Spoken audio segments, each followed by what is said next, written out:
할렐루야, 오늘도 주님과 동행하는 행복한 하루 되시길 축복합니다. 오늘 큐티 본문은 욥기 21장 1절에서 16절 말씀입니다. 오늘 큐티는 이해 못할 악인의 형통이라는 제목으로 함께 묵상하겠습니다.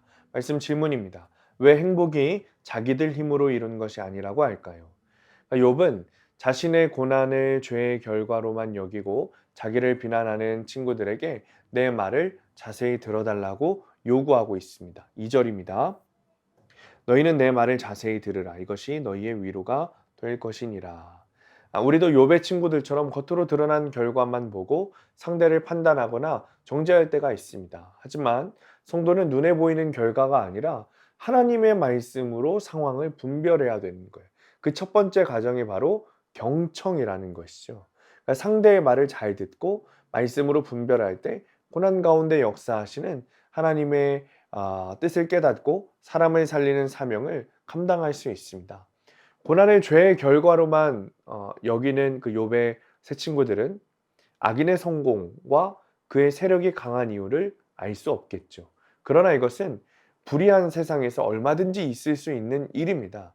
공의의 하나님이 그들을 내버려 두시는 거예요. 그러니까 하나님은 우리가 고난을 통해서 그분께 돌아가 죄를 회개하고 구원받기를 원하십니다.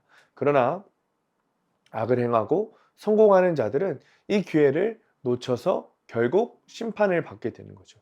따라서 여러분, 가장 큰 저주는 고난 가운데 있는 게 아닙니다.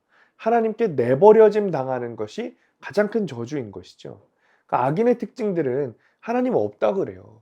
왜냐? 자신들의 부와 명예, 세력이 다 자신의 노력으로 이루어졌다고 생각하기 때문이죠.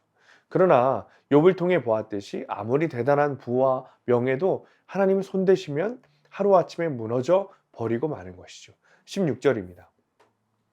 그러나 그들의 행복이 그들의 손안에 있지 아니하니 악인의 계획은 나에게서 멀구나. 그러니까 인간의 행복은 인간의 노력에 있는 것이 아니라 하나님의 손안에 있습니다. 그러므로 지금 내게 찾아온 고난이 당장은 이해되지 않더라도 말씀대로 믿고 순종하는 자는 반드시 회복의 기쁨을 맛보게 되는 것이죠. 적용 질문입니다. 나는 가족이나 동료, 이웃의 말을 끝까지 듣습니까? 아니면 대충 듣고 판단해서 말합니까? 두 번째, 지금 내게 이루어진 것들을 보면서 하나님께 감사합니까? 내가 한 일이라 여기며 나를 자랑합니까? 오늘의 원포인트입니다.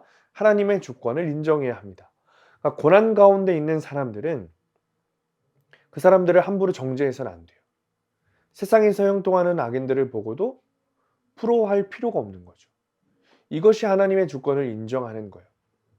오늘도 악한 자의 부유함을 부러워하는 것이 아니라 말씀을 의지하며 하나님의 주권을 따라 살아가는 하루 되시기를 축복합니다. 기도하겠습니다. 주님, 하나님의 주권을 인정하기 원합니다. 고난 가운데 있다고 하나님을 원망하는 것이 아니라 부유한 자들을 보고 부러워하는 것이 아니라 하나님께서 나에게 하실 말씀과 하실 일들이 있다는 사실을 깨닫고 내 삶에서 하나님의 주권을 인정하며 말씀으로 삶을 해석하고 그 말씀대로 순종하며 살아가는 우리가 되게 하여 주옵소서. 예수님의 이름으로 기도합니다. 아멘.